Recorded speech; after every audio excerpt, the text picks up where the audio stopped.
Hi, this is Pete Michaels, supervising director. This is Ryan Elder, composer. Hey, this is Justin Roiland. Dan Harmon. And here we are as a group, like the new Beatles, to talk about Rick and Morty, episode 109.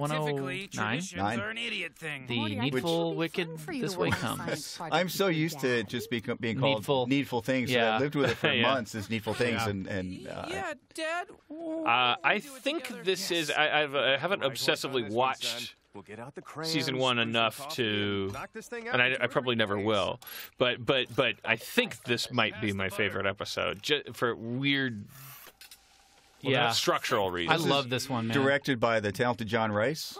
Yeah, who couldn't be here. John Rice, and also written by Mike McMahon, who was our writer's assistant turned writer, and both for the same reason. They just squirted out a baby.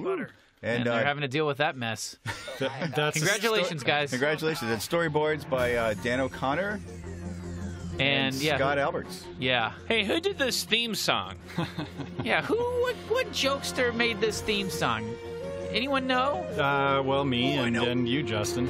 What did I do? I just gave you notes? You gave me good ideas, man. I remember this was originally the Dog World theme song, so this thing's been around for a while. We had to get Elder in here, and we just figured out before we started this episode that this might be Ryan Elder light, this episode, which maybe make it an ironic choice. Well, but we knew we had to get him in here for commentary because more than on any show I know of, the composition of this of the music for the show is like really integral to what you like about it, and oddly autonomous. Yeah. As in, I never tell Ryan Elder shit. I haven't spoken a word to him since I said, "Would you like to do music for Rick and Morty?" And I just took a bath. I am amazed though, because I mean, you score right to the animatic. You don't do it to the color, which is unusual. To be honest, it's like a testament to how good the animation is, because it's usually pretty easy the animatics to go, are tight, to go from the animatic to the animation. I mean, it's just a little nip and a tuck here or there. So we're all great, is what I'm hearing. I love how cinematic the original score is. It really sets the show apart, in my opinion, and makes the show feel like a movie. Each episode has its own sort of cinematic feel. Sorry? I don't know. Alfred Molina here as the devil. Are you the devil? Fucking incredible talent. He's super fun to work with. Just like to shoot straight. And a lot of this was inspired by Friday the 13th, the series. The look, absolutely. All that show. Oh, visually, I actually brought in I have all the episodes on a hard drive. I brought them in. They're all on the server. We watched them over and over. I put them on the server for all the artists to watch. Okay, so when we did the commentary for the Titanic episode, you heard me say no more movie direct references. But that's when it's working right, is when there's like at least 3 things you could name that all sort of overlap. There's an archetype called Old Devil Antique Store Guy. It's I don't know if we could rattle them off. It's Friday the 13th, the series, and it's Something Wicked This Way Comes, and it's Needful Things, and there's got to be more. There's also some of those shows with the curiosity shops in San Francisco and. Sure, Yeah, and there's the Monster Ring series by Bruce Coville. The idea that those are all driven by eccentric old men that you don't know that much about, and that Rick would therefore have a pissing contest with one of them, I'm extraordinarily proud of. Yeah, it's a fresh take on the. I mean, it's like none of those movies ever do what we did in this episode, which is like, who the fuck are you? Well, I'll tell you, it goes all back to Bugs Bunny, like Rick says, goes back to Bugs Bunny fucking with the opera guy. Yeah. By the way, that's Snuffle's dog bed is still in the living room there. Yeah, I think they're hanging on to. As you do. It's like a shrine to their to a loved family member that is now off in a better place, hopefully. So Elder, when you get you get an animatic when you're starting to think about music, and you go through it, and then you just start describe to someone who knows nothing about what you do. Well, I mean, I get the animatic, I watch it down, and then once just let it all sink in, and then I kind of go back and pick parts where I think there should be music. Rick get on the phone with Justin. We talk about some ones that I am not sure about. He says, yeah, there should be music there. Yeah, there shouldn't. And then I just kind of go nuts. When you guys talk about, yeah, there should be music there, what kind of language do you use? Do you say? Oh, well, I tend to like to talk right here. This is a cue. I tend to talk in moods, right? So I would say mysterious, dramatic, maybe some tension.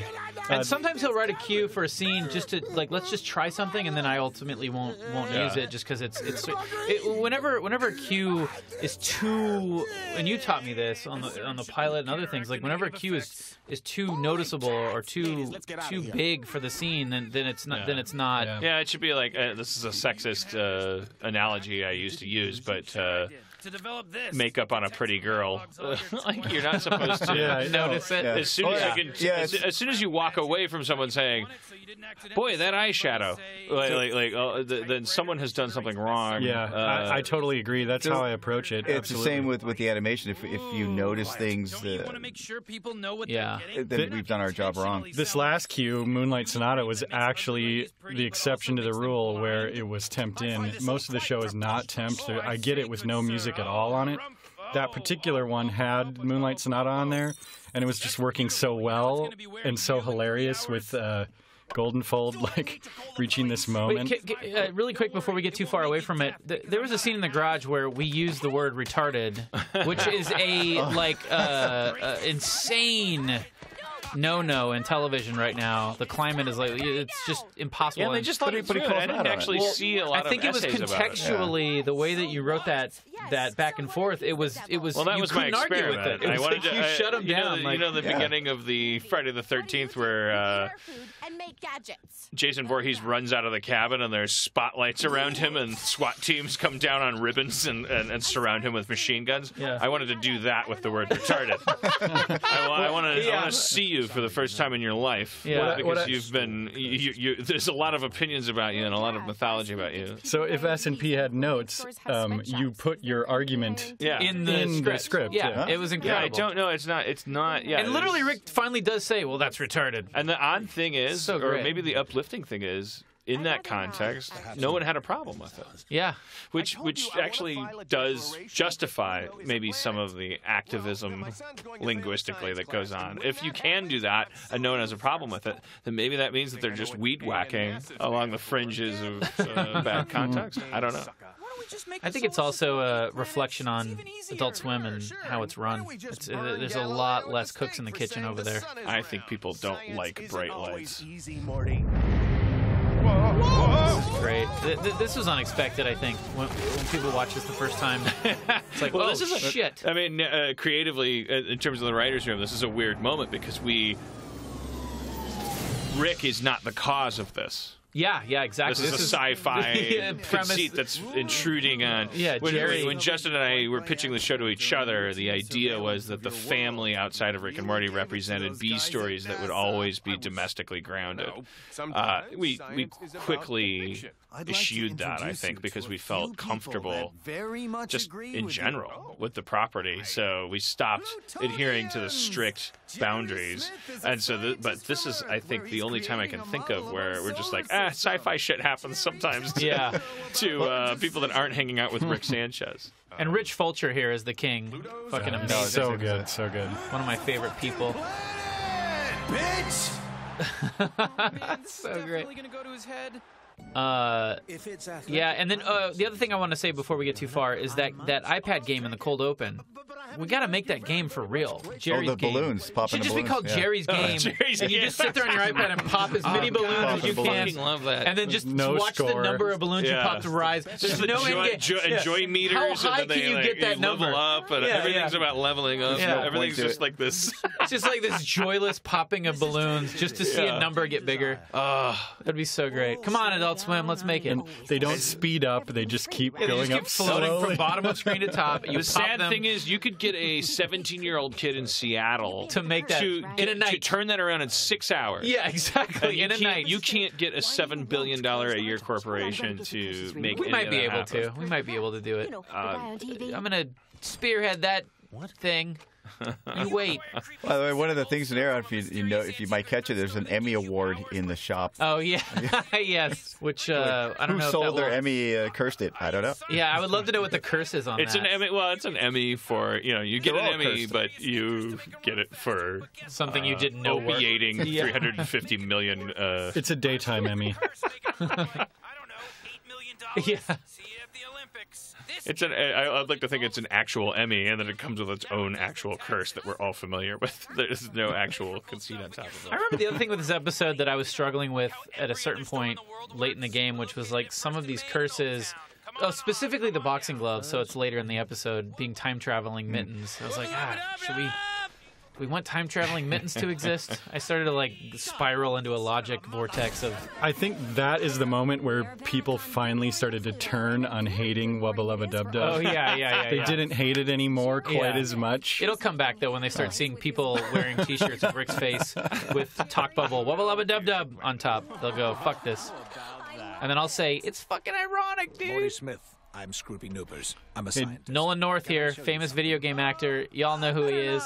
We got him, dog. He was here. Sometimes in this show, The center of Pluto, Mr. characters and species and planets are named the way Justin would name them. But then about 40% of the time, as with Scroopy Noopers, it's me making fun of the way Justin names characters.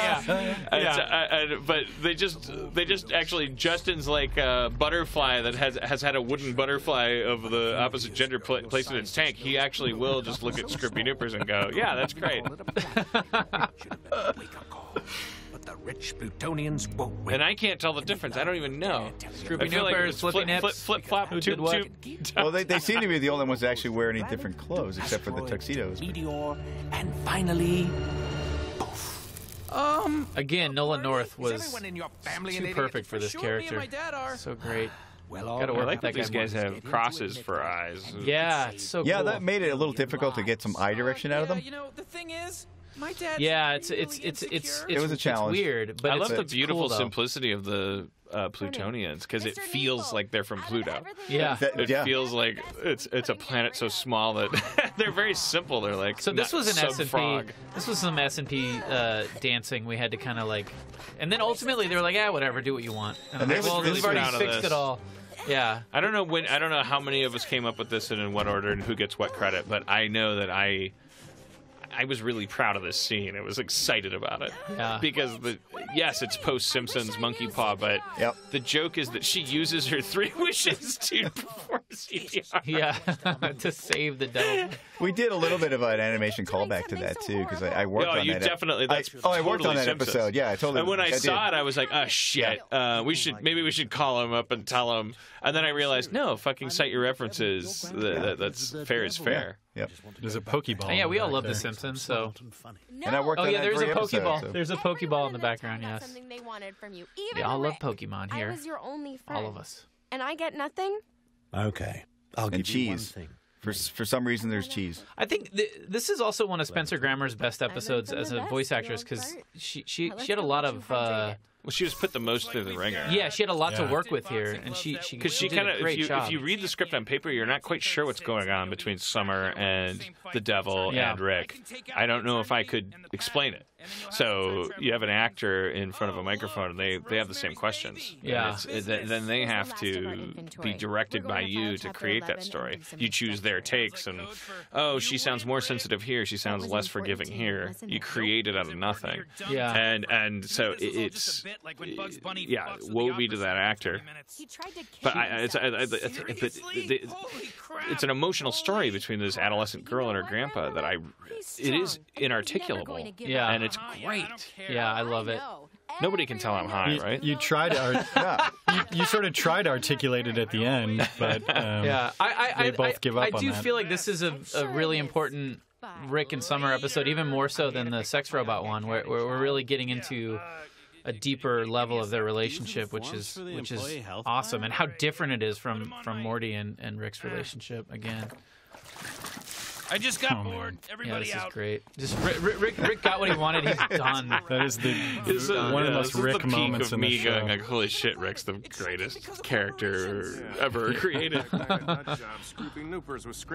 love how full of himself Jerry is here. He's so he's Daffy Duck. Like he's always on the bottom. Every chance he gets at a little bit of status, you immediately see him abuse it. I just love it. This is staged so well because throughout that whole speech, he's just primping and he's focused on that first. And we try to also scale everything down on Pluto because they're so small that Jerry every seat Jerry's sitting in, his knees are up to his chest. Yeah, it's so great. Oh, this is a line we moved from the talk show to here. Great. Excuse me. Bill Hendry again. What did you think about the recent report published by the Pluto Science Reader? Speaking of the talk show, sharp-eared Harmontown fans might recognize the talk show theme from the podcast, actually. Oh, really? Really? Yeah. Oh, wait. God damn it. I wanted to ask you about that. That's great. I didn't know that. Get closer to the mic there. Oh, sorry. Gonna get some echo in here. He's a musician. He's used to hiding behind his melody. You think I'd know better reusing mic practice. I want all original stuff. Oh, this is a true Dan story, this whole poopy underwear thing. That's actually happening. Yeah. So great. I once shit my pants when I was a kid, and I took my shitty underwear and I just opened my bedroom window and threw them out because I thought that everything that went out the window was just out of the world. I want this little robot to exist. I want you to be able to buy that robot. He's the real star of this episode, I think. I just want. He's the one I want to spin off. If they just made that and you could control it with your iPhone, you could actually Bluetooth, and you could press buttons and it goes, I serve butter. The Pluto Bell Prize is the highest honor. Boy, wouldn't I be rich if they did that? Wouldn't we be rich if they went ahead and did that? If you could make a butter bot? Yeah.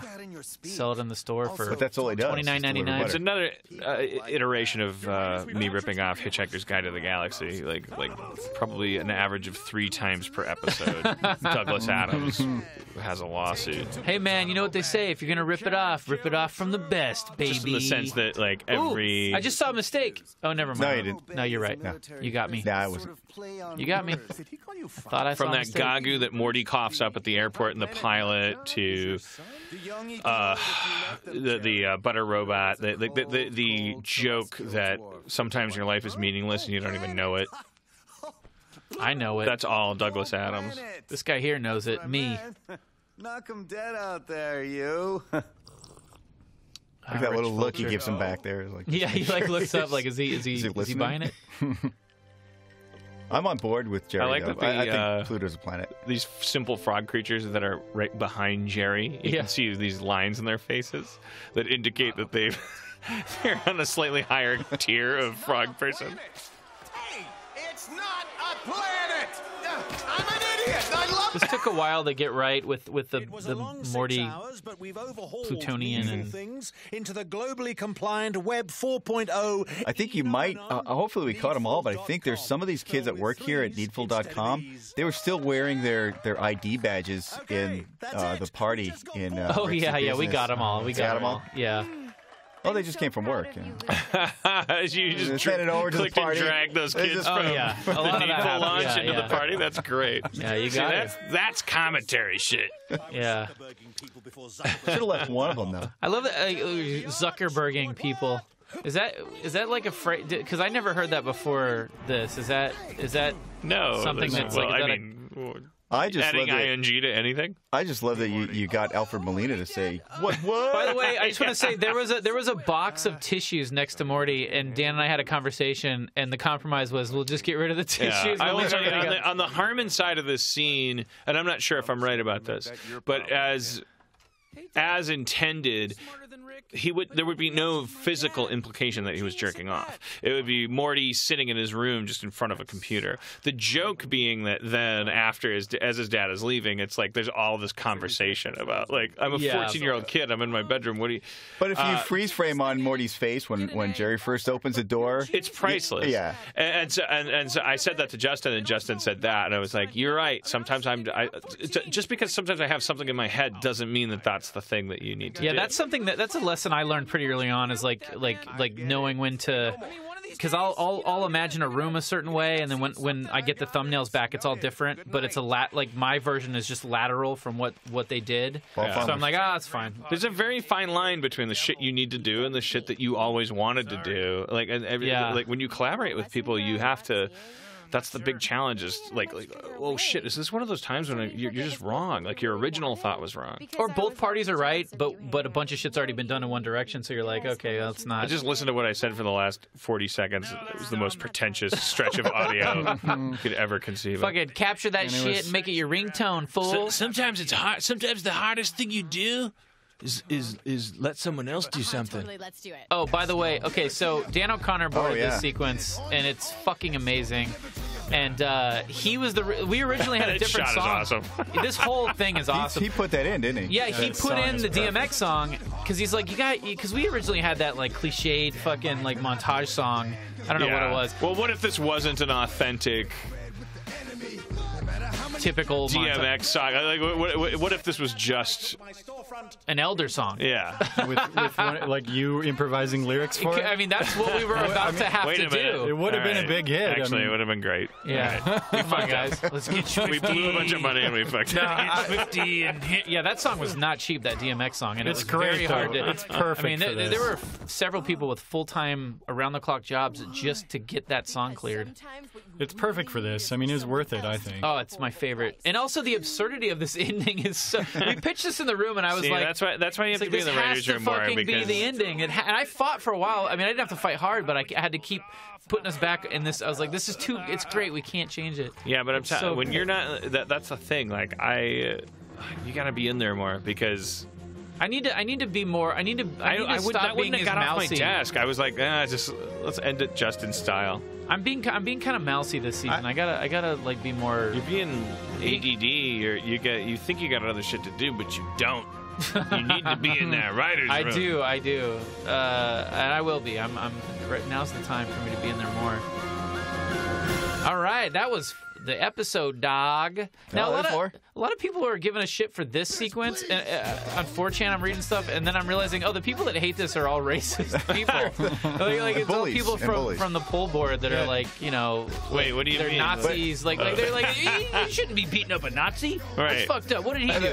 I'm like, wait a minute, you're a fucking Nazi. So yeah, like what the fuck? And every fight is exactly the same. Every move. Yeah, I did that. I did that as a way to minimize, the amount of work that Bardell would have to do and the board guys. It's a good show. Yeah. So long. And thanks for all the fish. Keep watching these.